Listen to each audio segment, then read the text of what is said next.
Here we go. This is To Wit, a podcast for women in tech doing life.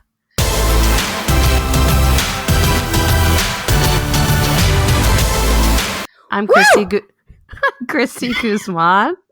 And I'm Melinda Smith. It's 2018. I feel like I've just to be a downer right from the beginning. I've pretty much been sick for all of 2018. So I feel mostly normal-ish today, and I think I sound mostly normal. But if I randomly have then that's probably why. So just so you know. I do not feel great, but that is my own fault because I decided today that I would have a big old fat burger with cheese. So when you don't eat meat and dairy for a long time, it tasted good, but I feel like doo-doo. Yeah, short-term Melinda is happy. Yeah, long-term Melinda. So good. Not happy. So good. I'm telling you, I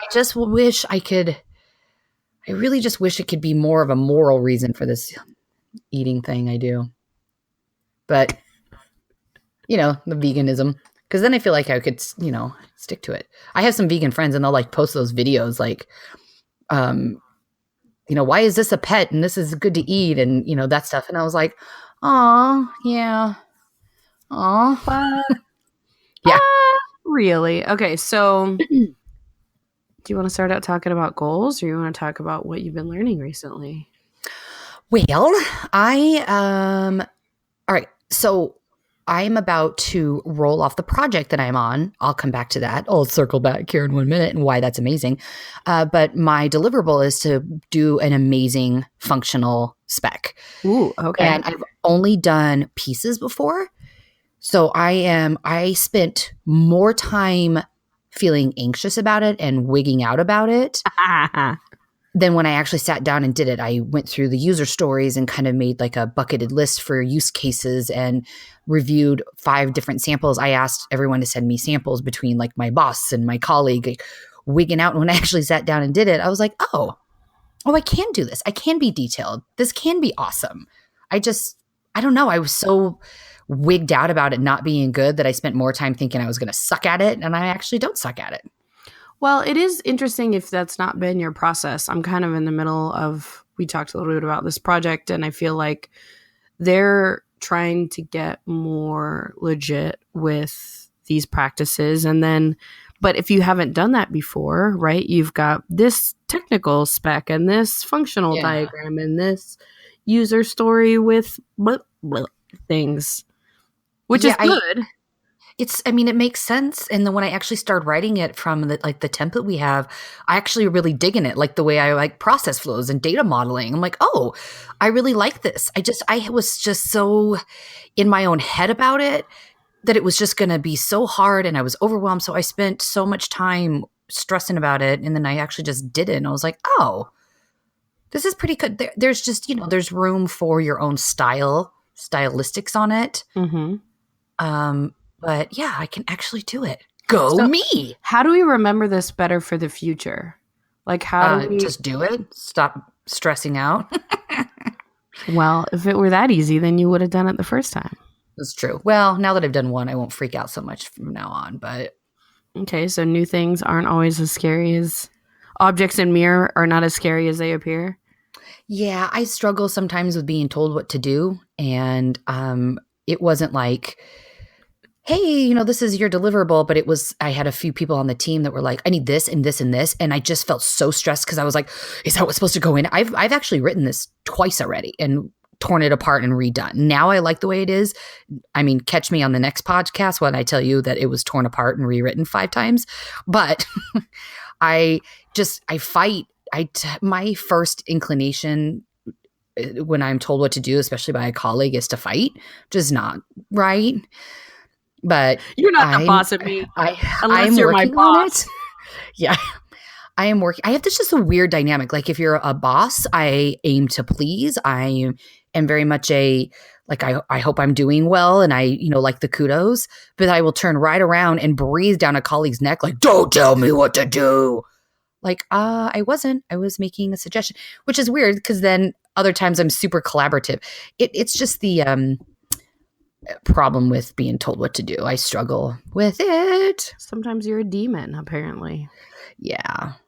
I just, I don't know. Maybe it's that whole arrogant part of me sometimes where I like think I know what I'm doing. So when someone else is like in another role, it was like, you should do this. I'm just like, who the hell are you?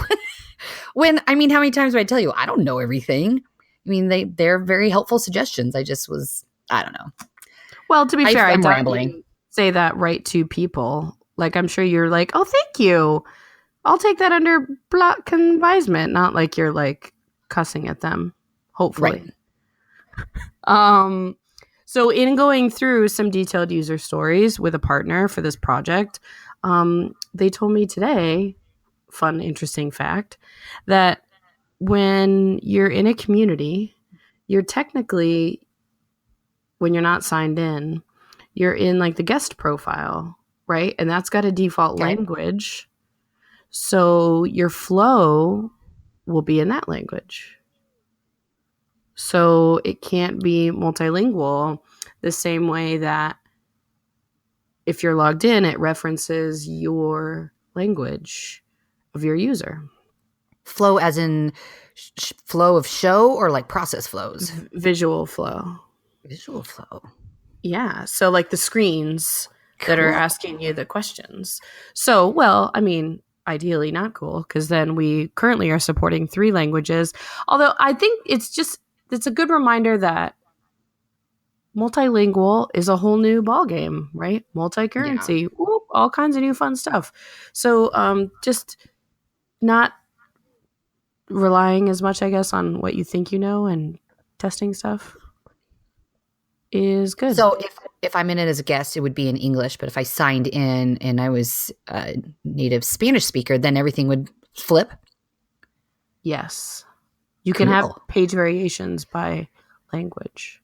Fun. Except I don't speak enough Spanish to do that, or French. So that's going to be fun to figure out. But I'm assuming they have resources for that. But Babblefish. Grass, right?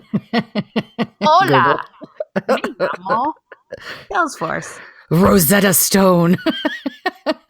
I'm sure I've told you before that purchasing Rosetta Stone does not actually teach you a language. So I've done that. But that's weird. Actually doing the Rosetta Stone. I told you the tapes. This is in the 90s, early 90s. My mom did those tapes called Mega Memory. And there's like a series to improve your memory. And she forgot them on a plane. It's my favorite story of her. I love that story so much. Just buying them didn't do it? No, she was actually listening to them on a plane and forgot them on a plane. So clearly they don't work. That's amazeballs. Mega Memory. Shout out to anyone who can remember that. I forgot my Nalgene bottle at the airport in Dallas. Oh, bummer. That's all right. I was there for a wedding and it was fun. And then I saw my family, which was great, except then they got me sick, which was not great. But you can't really be that mad at your mom. Well, no. I mean, it's not intentional. It's not like she was like, I've got this virus in a petri dish just waiting for my daughter to get here. Let me cough. So 2018, it was good. It was surprising and good. The whole point that we do Irish New Year's at our friend's Irish bar is we do the Strike of Midnight in Ireland. And we watch, he plays, I think it's over the Tower of London, at least this last time. Fireworks, all the stuff. Then you're at home in bed by like 9 or 10. No big deal. You've done the Strike of Midnight. Cool, right? That was the plan. And I don't know what kind of wild hair I got. Based on your Snapchats, I don't think that's what happened. Nope, not at all. I celebrated all of the New Year's. Ireland. Then we did the East Coast, Central, Mountain, Pacific. And at 2 a.m., I was like, why am I still up dancing? Like Olive was staying with grandma and we just had a couple friend over and we exchanged who played what on Spotify and played music and played games. And the next thing I knew it was 2. And I was like, why am I still up? I need to go to bed. I do not stay up that late. I'm not a long distance drinker, but I wasn't, you know what it probably was, is I wasn't really in the mood to drink. Like, I don't know, it just wasn't agreeing with me. So I had like Coors Light every hour or two. So I think that I don't know. like because I didn't drink, I stayed up and hung out. Well, that's fun. And you? I was with my family at my Mormon uncle's house. My uncle, who is a Mormon, that's not like the only thing about him, but it does mean that I was sober for New Year's, which when I say that makes me kind of sound like an alcoholic, except like it's New Year's, so it's pretty common that people drink. Like it's not like it was Tuesday and I was at my Mormon uncle's house.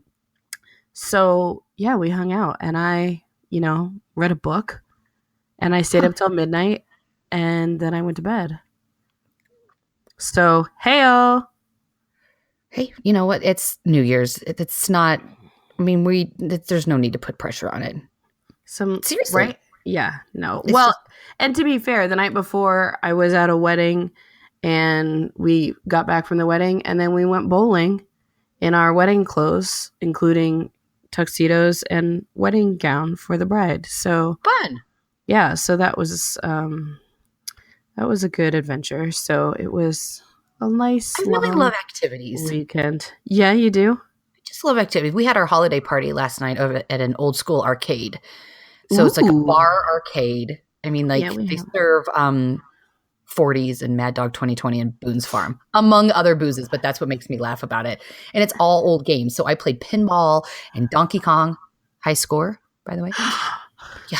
That's why I want a tiny Super Nintendo just to play Donkey Kong Country. Oh my God. It just was fun. I was like, I love activities. So by the way, we have one here and they have Mario or Super Mario, one or the other, but like it's at the bar. So like you sit there and play like at the bar. It's the TV's above the bar. Ooh. So like I definitely was watching someone play and I was like, it's not how you do that. And then they left and I was able to take it over and it made me really happy. It's one way to make friends and influence people. I think that's the first chapter, right? Tell stranger you're doing it wrong. Give me the remote. So now we had opposite New Year's, and now what about the year? What are we thinking? I feel like we talked about this some on the last episode, maybe. Yeah, that was more retrospective, and I've already forgotten. No, because I think we talked about the difference between like goals and resolutions. I am accepting a new position / promotion. The details aren't completely vetted out yet, so that's why I haven't made any mention of it.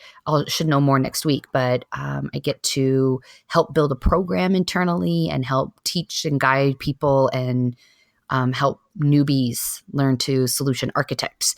So I'm very excited about it. Puts me back in the office. So that's different. It'll be back to the grind. But I'm actually looking forward to the routine again, getting out of the house. And it's not far, so it's not like I have a heavy commute by any means. So that's my year. But yeah, as far as like goals is concerned, I'd like to get 2 or 3 certifications this year. And I want to leave the country. Like I just want a real trip. I just want to go out of the country. It's really like my only, obviously we have our Salesforce stuff we want to do. And you and I are still trying to plan our 2 wit 1 ship. I just want to leave the country. Let's stamp my passport. I want to get global entry because I'm going to London's Calling for Shizzle next month. I'm so jealous. And I'm going to go over to Scotland for some Scotlanding, I think. It's beautiful. Hypothetically. So I want to not wait in lines. I don't know what that means. It's like pre-check, but international. Oh. So yeah, cool. So that you can be like a known traveler. Cool. I think. Scotland's awesome. I'm technically Scottish, and it's my 35th birthday in February. So I feel like, sure, let's go on a random, not so random. I mean, I'm going to London's Calling and then extend for a week and travel by myself to Scotland and maybe meet some Scottish people, probably. I can put you in touch with someone if you'd like. Oh, really? Yes. Her name is Katie, and she's amazing, and she's from there, so she's actually from Tarbert, which is a little fishing village, northern Scotland, but she's awesome. So if you're like, all right, that's it, I need How a do you know pal, her? tell me. I met her in Italy when I was briefly living there. And then her and I traveled to Scotland together. And I worked at her parents' bed and breakfast, made a little bit of money for a couple of weeks, met everyone. I mean, it was a small fishing village. So like within 2 days, I knew everybody. It was pretty awesome. Make new friends. So that'll be good. I like you said, we're kind of working our way through our Dreamin' / maybe 2 Wit 1 Ship / Salesforce official events schedule. Are you speaking at London? Yes, I am. I'm doing the lightning layout gumshoe. Nice. So looking at, I just submitted to speak at Dreamin' Olay. Yeah. Yeah, I mean, who knows? Maybe if I speak, maybe my company would be interested in paying for some. Shoot, what do I know? Couldn't hurt. Shoot. That sounds super fun. I would love to do that one, but I feel like maybe one international adventure a year. I mean, you're already over there. We should coordinate this better. But when is it? Stay. April 27th. Oh, yeah, for a month and a half. No big deal. I mean, all you need is internet, right? Hey-o. Hashtag dream job. So other than that, I think for me, I was reading this article that I'm going to link to that I put on my talk about this on the podcast piece that's about enjoying things that you have more than chasing what you don't as goals. I like it. So this article talks about a bunch of 16 goals technically, but I don't need to do all 16. But some of the things that I thought were most interesting and appealed to me, kind of like where I'm at in life right now, is make time for the friends you have more than you seek out the ones you don't. So I think it's like, oh, I should make more friends. I should do new things, which is not necessarily a bad thing, especially in the point in life that I'm at from a separation perspective and meeting new people. But I think it's also a good reminder that sometimes it does just take effort to hang out with people. Like, that sucks.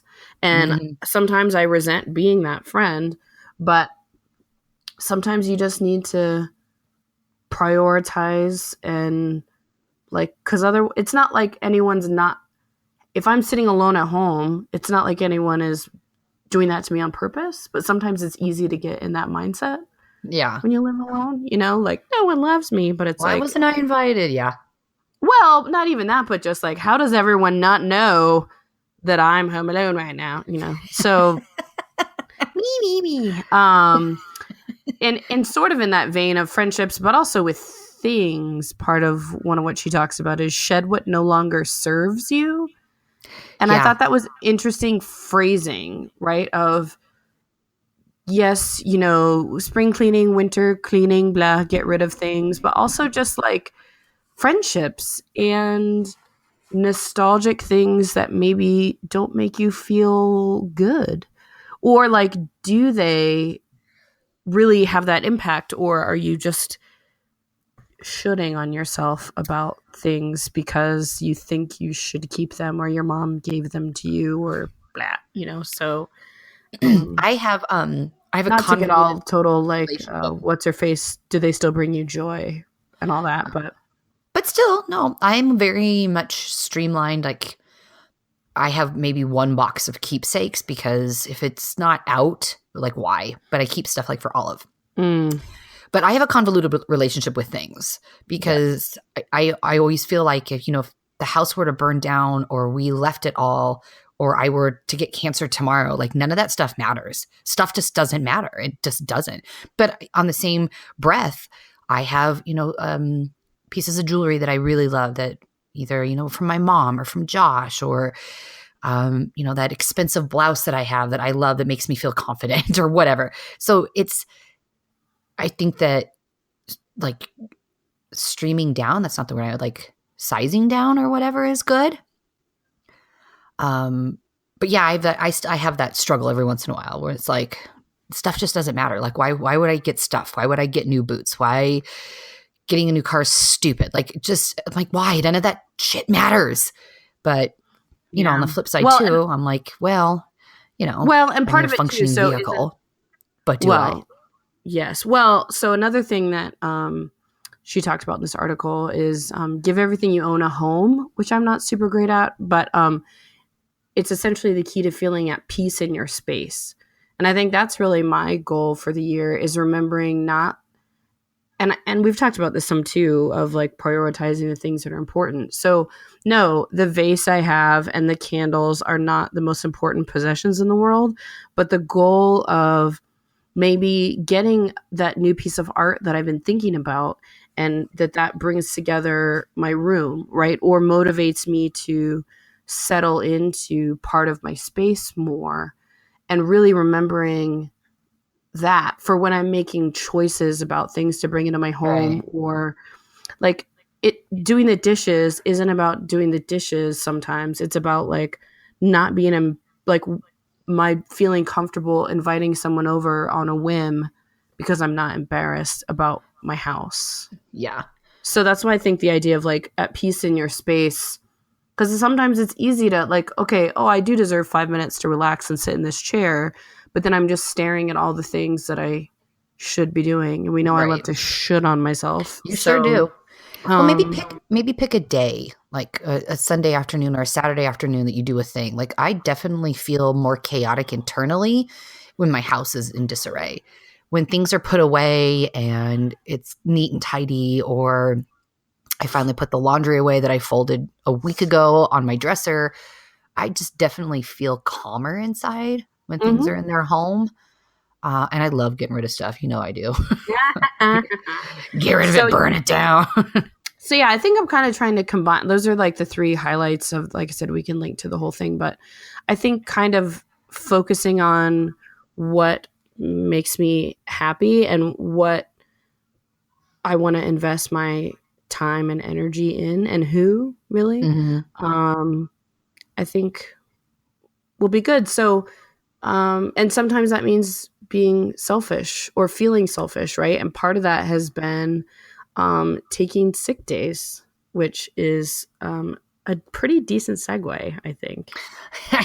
Very well done. Especially when you call it out like Yeah. that, like Well, you me. were actually sick, though. It's not like you were taking a sick day Well, at your new role and fucking off. well, yes, but what's interesting is still the idea of, um, well, and I sort of segued to it in terms of like, I was supposed to go on a date, right? And well, meet a new person, and I was like, no, I need to take care of myself. Like, I'm going to not do that. Right. So a part of me feels guilty. Right. Or like I was excited to do it, but like, no, I'm going to stay home in my pajamas, and that's okay too. Like, so the same thing kind of with the sick day, right? Like, I took a sick day on a day I literally had 7.5 hours of meetings, and a big like sprint for this project. And it's just weird that I took 2 days. What? Like, the second day I was Food like, poisoning for oh, real. yeah. Well, yeah. And I think, yeah, I've had this cold lingering. And then I think just, yeah, my body did not like some food. And so that did not go well. And I literally slept yesterday from probably like 11:30 midnight to 4:30 p.m. Like, I slept for like, Jeez. and granted, I woke up and I was laying in bed and I like just didn't look at the clock, and just my phone was on vibrate. And so finally someone called and it like vibrated enough to wake me up and actually look at it. But the world didn't end. No. Who knew? Decisions were made without you. It's A-okay. Fun fact. What's kind of funny is actually one of the requirements, they like went back and then forth and then back. So like I just missed the whole debate, and in the end nothing changed in 2 days. The nonsensical conversation. Thank you. Well, I mean, the logical, like this one person brought this thing up, and so, oh, what if we do this, blah, blah, blah. And then they talked through the rabbit hole and then ended up where they started. So, and some meetings happened and some meetings got rescheduled, and, and again, I just started in this job. I don't mean to make it seem like I'm the most important person on the planet, but I think it's easy to, what if I had slogged through 8 hours of meetings on a day when I felt like marshmallow heady, nauseous crap, because I had been on this, like I said, I've got this like cold that just felt like I was going to have the crud for like 7% illness for like 2 months, you know, that just that lingering cough, crud crap. And I would feel better. And then I would like go to axe throwing and have a drink. And then the next day I wouldn't feel great. Or like, then I'd feel better. And then I'd stay up and watch the Atlanta-Bama football game. And then I stayed up too late. I'm a big proponent of when you start feeling like shit, sleep. Like take Benadryl or NyQuil and sleep as much as you can, like right when you catch it, because it seems to make it better. Like sweat it out, you know, have those terrible dreams where you're like, am I here? Am I there? I don't know what's happening. But like, isn't that interesting too, that like your body fixes itself sort of? Yeah. Like I learned a long time ago that I think this is right. Don't anyone Google and quote me on this, that the only time your skin replenishes its moisture is when you sleep. And I learned that when I would not sleep for days on end. And my face fell off. Yeah. I was like, why is my face so dry? I think it's interesting too, just the way that we worry about certain things, and to remember that like not everyone is worried about your shit. The same way that you are, you know, like they're thinking about their own shit. I was talking to my friend about her husband works at a restaurant, and she's like, yeah, sometimes I go and it depends on who the manager is. Like sometimes I get a really big discount, and then I feel like if I would go back, that then I feel like I'm taking advantage. And it's like, no one else is keeping track of how often you go but you. Well, and it's not coming out of their pocket. Well, and just like when you go to the gym, like no one else is paying attention to your shit. No, you can wear the same outfit every day. No one is paying attention. Right? Like, I don't know. You were talking about we sick worry day. about that stuff. Oh, yeah. You were talking about sick day guilt. And it's been a long time since I felt like I had to like check in with someone or ask for permission, like in a job situation. But I was driving back from picking up Olive, and this is the rabbit hole that my brain goes down. So I'm at a light, and there's this old amusement park. Mm-hmm. It still opens every spring, and that shit should have been shut down 20 years ago. It was crappy when I was young. So I'm looking at it and I was like, ooh, it's kind of dark and, you know, kind of wintry, and it would be really cool if I could get in there and take pictures. Mm-hmm. And then it parlayed into the last time I lived here, I was going to do like a photo shoot with a friend at this, it was like a automotive place that had like stacks, like 2 and 3 stories high stacks of like bumpers and just parts. And I was like, this would be really cool to take like a photo shoot in. And I had a friend that did some kind of fashion modeling then, which segued into my brain of I could never do it because they closed at 5. And I remember thinking, well, I work. Like I could never, like I would never take a sick day and go do that. And I thought, wow, this crazy rabbit hole I went down in the, 20 seconds I sat at a light. I was like, wow, it's been a really long time since I felt like that. And it's refreshing to know that you get to an adult place where you can say I'm sick and you don't worry if they are going to believe you, or you say I'm taking a mental health day, or I'm just taking the day, because you finally get to that place in your career where you're an adult and you just handle your shit. And if someone else doesn't like that, then you know what I mean? Like I don't have a boss that's like, oh, well, are you really sick? But I have in the past. And you do get that sick day guilt, or you get that feeling of you're like letting someone down or not being productive, or someone's judging you because you're actually sick. And it's nice to know that I'm like not in that place anymore. Well, it's also interesting. So I kind of was Googling about some art to see if there was like articles and stats about it today. And I think it that was a really impressive sound you just made there. Well, I was like, I'll just make this sound because I can cut it out. I know. Now you laughed at me. I don't know if it was a cough or I don't know. It just came out funny. Sorry. It was a cleared throat cough, but then I'm sitting funny and I was like, oh, I don't want to vomit, because like sitting with my jeans are like cutting into me because the holidays and weight. You can unbutton them. You're at home. Okay. Yeah. Hey, train of thought. Let's get back on you. Oh, okay. So I was Googling, looking to see if there was like stats on this. And what I think is interesting is, first of all, nothing super recent. And they do talk about like women tend to take more days than men, but still it's attributed to pregnancy and kid sick. Well, yeah, for sure. Yeah, but that's not why I'm taking days off. I know, but that sort of annoys me. Yeah. Well, and we talked about too that like setting healthy boundaries. Like I don't know how long it was, probably since Olive. Like I used to, when I was in an office situation, I worked out every day at lunch and there was no negotiating that for me. Then you get further in your career where you have the non-negotiables. Like I had to kind of fight with a project manager today because he insisted that I be available for a demo at 6 a.m. He knows where I am. And I'm like, no, I'm not. It's not fair to ask me to rearrange my entire morning because you don't give a shit that I'm 2 hours earlier. So we rearrange things and it's fine, but it's very frustrating because there is that part of me that's like, well, maybe am I not being a real career woman? Would a real career woman change her entire morning process in addition to her child's morning process to give this demo? And I was like, no, I'm not going to feel bad about it. And then put your shoulder pads on. Yeah, right? Like, get my hair permed. Your pantyhose. And my pantyhose. I don't know. But like the people that are like, I'm so busy or I can't do that. Or we were watching How I Met Your Mother, the whole series with Sarah Chalk, and I only have 2 minutes for lunch. And I'm like, you know what? You need to set healthy boundaries for yourself. You need to have more than 2 minutes for yourself and not feel bad about it. Like, I'm not going to start working out in the middle of the day in this new office situation until I have like full-time after school care for Olive, because I'm not going to take an hour at lunch and then leave at like 3:15. But like, I just don't feel bad for people that are like I have people in my life too. How are you? Oh, I'm just so busy. Okay. Sure. That's an answer. I don't know. I'm just like, you have to set these boundaries and not let people walk all over them because they're healthy for you. And when it's all said and done in the end of the day and you're on your deathbed, it's not like your boss from 4 careers ago is going to be like, I was just really cheering you on until you set those healthy boundaries for yourself. So bye.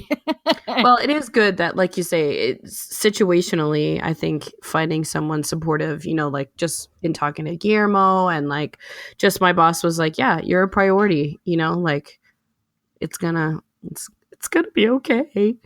And the world didn't end in 2 days. And I watched some, I think, I texted you that I accidentally kept watching things that made me cry on Netflix and Hulu and such. And I was like, I have a sore throat. This is stupid. I did not know that Bring It On had so many. Okay, there are 5 Bring It Ons, apparently. What? I really don't recommend them after the first one. Partially, let's be real. I watched Bring It On again. And I watched, I forget the other one, but it was really kind of racist. It was really interesting. Wow. It was this girl from East LA who moved to Malibu, and she imports her Latino friends to come, to give them the flair.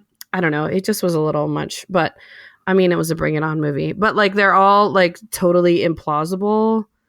I don't know. It's just interesting. Like, implausible. Oh, yeah, you can just move your friend to your house in Malibu, and then they can go to your school, and then they can be on the cheerleading team with you. Like, that's how things work. But sure. In the end, the underdog wins. Sorry, hate to break it to you. But yeah, so I did find a nice Thrillist article about everything that came out in January, which I can certainly link to as well. TV, movies, Netflix, Hulu, Amazon Prime. Oh, yeah. Did you watch the Golden Globes, by the way? I watched some of the Golden Globes. Yes. Why do you ask? Recorded it so I could skip through it. I just don't know when I became the age that I enjoy some not reward shows, whatever. Award shows.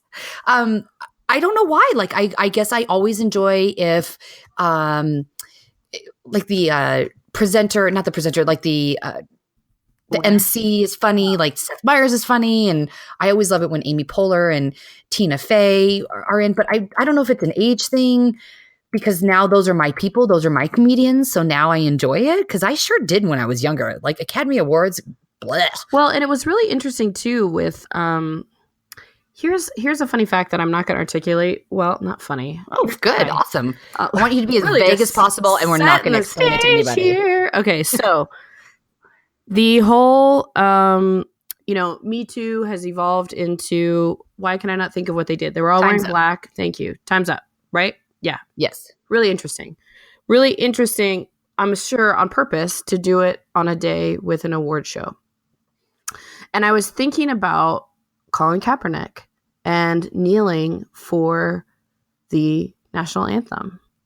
And the argument that people have had that like that's not the forum for that, and you should stand and you should and that it's disrespectful, and that's not the platform. And I was really just thinking about how those people's opinions would translate to something like the Golden Globes, right? Why are you making this about your political agenda or your... Right. To which I always say, when is the platform? When are they not going to use their platform for good? That's my argument with Colin Kaepernick too. I mean, who are you to say that that's not the appropriate time for him to make that statement? But shows of solidarity and protests are never convenient. But yeah, I don't know. I have been on a minimal amount of negativity. So I, watch the news way more minimally than I used to, and try really hard to step away from comment threads because it can be really negative. So it's a bummer a lot. I just want to, like people in person and, not think about the trolls out there, because people do enjoy getting a rise out of people, and it's not awesome. I don't love it. Yeah, I think, I don't know, people's comments are, but like those are people in the world. Yeah, I know, That's right? a horribly inarticulate thing. Because on one hand, you're like, oh my God, if these comments, these people are ridiculous. But like, there's lots of people who don't think those things are ridiculous. Mm-hmm. But you have to, again, like healthy boundaries. I'm never going to just put my head in the sand and not listen to other points of view, but I definitely would like to hear it in a respectful setting instead of terrible Facebook comment threads. How do we get down this rabbit hole? Talking about reward shows. It's reward shows. And my gonna be inarticulate thought. But it just got me thinking about interesting like platforms of things and like what people consider quote unquote appropriate. Like I wonder if there are people who are like, just wear whatever you want, or like, why are you making such a statement about, sure, blah blah 100%. Blah. Like that's not what this is about. Well, Rose McGowan tweeted out, I was talking to Josh about this, that because she is one of the people that accused Harvey Weinstein of rape, I believe. I heard her tweet was like basically piss off and you're black wearing bullshit, like you weren't there when I needed help, or like you wouldn't have lifted a finger, before it was a movement. And I was like, well, I mean, I'm not in her position and I don't know how she feels, but I mean, I guess there's a different sides to every coin. There's people that feel like, maybe that's not the platform. And then there's people that's like in the industry that probably agrees with the movement, but is like, oh, is this fashionable now? We're doing this. Or the poor 3 women that didn't wear black and were chastised. But I was like, it's called solidarity. I will say that, not that I needed reinforcement of this fact, but watching the Golden Globes did reinforce for me that I wish I could hang out with Reese Witherspoon. Like, I just feel like she's just adorable. Yes. But and also Emma Stone. Like, just like a real person that seems like legit. I would want to hang out with you, and you seem great. Yeah, I feel that way about Anna Faris as well as like Tina Fey and Amy Poehler. I'm like, can we just be friends? Like, I won't be in your shit. I don't want anything. Can we just hang out? Right? Yeah. It's not even that I want you to hang out with you because you're Reese Witherspoon. I just think it would be. Yeah. You like, seem like I don't need you to buy me things, but it just seems like you would be just super fun. I don't know. Okay. So there's my stalker fangirl moment. Now we know my celebrity girl crush. Heyo. So, Melinda. Yo. What is your first 2018 commitment to super favoritedom? I'm going to preface this. I'm going to call it a super fave, but I haven't actually officially started till Monday. So come next episode, I could be cursing it. Okay. I'm afraid. Yeah. I decided to get back into Beachbody for the home workouts because, for years I've been doing working out with a trainer and weightlifting and CrossFit and Orange Theory and all that stuff. But in order to bring this back into my life and feel like I can focus at this new role, I want to work out in the morning downstairs. So I'm going to do Beachbody again. So since I was a coach, when you bought CDs or DVDs, now they have Beachbody on demand on all your applicable apps, and you can have all the programs, which I think is really freaking cool. And I'm about to start one called 80-Day Obsession.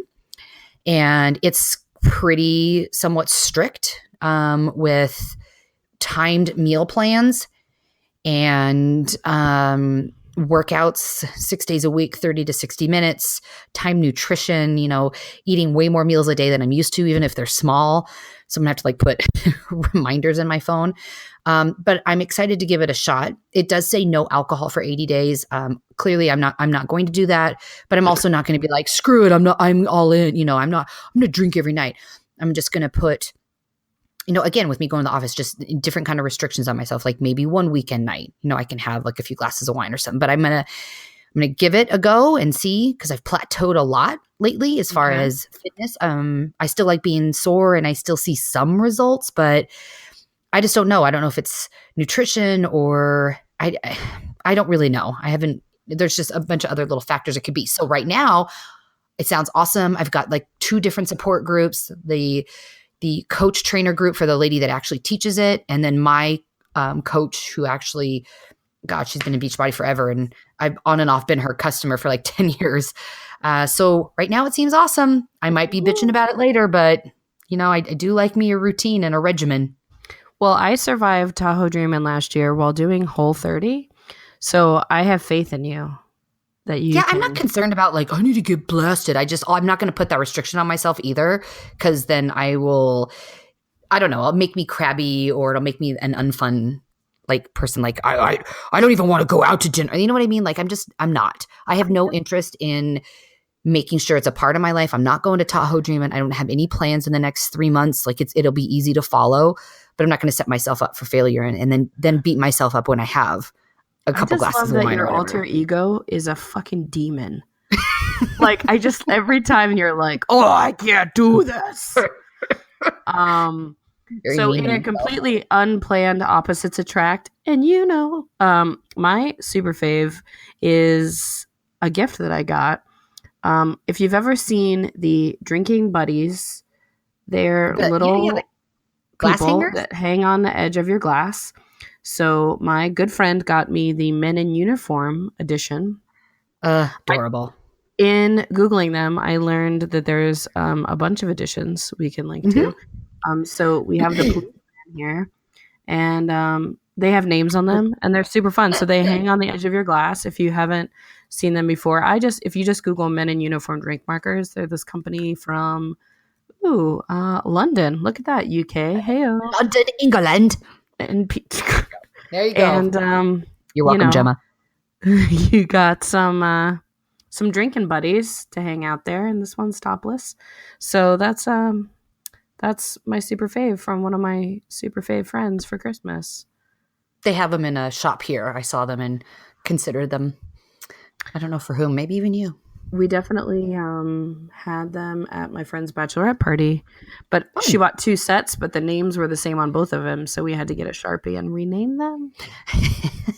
So we had Chatto. They went some interesting places that were not on sides of cups. Let me tell you. Hey-o. Hey-o. Not suitable for work. All right, my next super fave. Again, I'm going to preface this with, I haven't actually tasted it yet, but who knows? So those meal delivery things, I've never really been terribly interested. I don't know. It wasn't. But now with going back to an office situation, and all of them had variations, but there's one called HungryRoot that is a vegan food delivery. So it came and there's snacks and dinners. I only did 3 meals just to kind of get it started. So it was delivered 2 days ago. Had a holiday party last night, and I think maybe we'll get to it tonight or not. I have some family coming over that probably won't want to eat it. But so far it looks good. It came very fresh. It seems like it's very easy. The little recipe book on how to do the carrot chips or the carrot fry situation. And then the other ones, some things you just mix together, some things you mix together and throw in the frying pan. So far, it seems like it's going to be cool, but is it local? Do you know? Is it just Denveronians? I think so. Oh, gosh, I don't know. I don't think so. I was a sucker for a sponsored ad on Facebook. Ooh, way to get sucked in. Man, this is the really accidental opposites attract episode because what I have discovered during my sick days that I have a renewed love for is Nilla wafers. Oh my God, they're like my childhood. Didn't just call them vanilla wafers. Like now they're hipper now because they're Nilla wafers. They were always Nilla. Really? I thought they were vanilla wafers. Nope, always been Nilla. Oh. Well, they're Nilla wafers. They're so and they are, I don't understand why Walgreens doesn't just have a section of like the bland diet. Because like every doctor is recommending the same shit for you to eat after you've been barfy. And one of those things is Nilla wafers and like some crackers and stuff. And so I've just been renewed with joy. I didn't have any milk though because I wasn't supposed to have dairy. I was just going to say, I like to mush them in a bowl with milk back in the day. I like to make like frosting sandwiches with them too, but I didn't do that either. I just straight up ate them. Do you like to put them in your mouth and like suck on them until they're like a little mushy, or you just eat them? I like to mix them with my saliva and soften them.